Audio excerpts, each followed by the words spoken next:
तर तुम्हाला माहिती आहे पैसे खर्च करणाऱ्याचा खवडा कसा जिरविती ती ही लोकसभा धाराशिव मधून शिकावं. लय खतरनाक गँग आहे.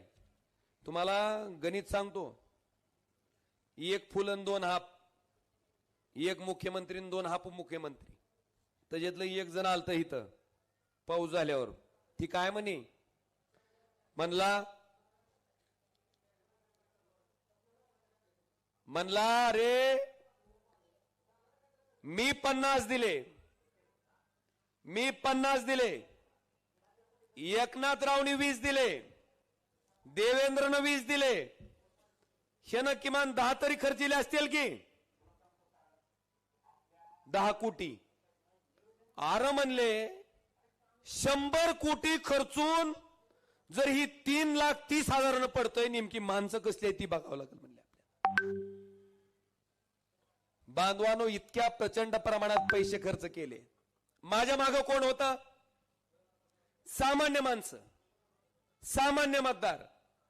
माझी एक मंगरुळची भगिनी आहे, जी बिचारी चिचा असतात का चिचा, ती चिचा फोडायच्या देत ना, चिचोका बाजूला काढायची आणि चीज बाजूला काढायची, ती काम करते. दिवसाला लय झालं 300-400 कमी होत असेल.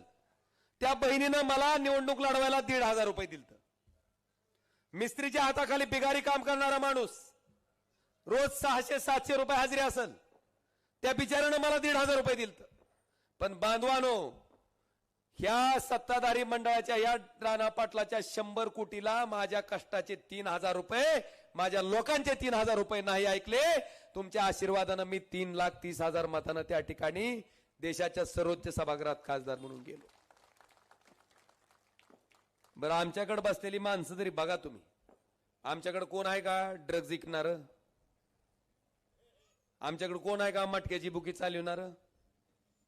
आमच्याकडे कोण आहे का गणेश मंडळात नाचणार?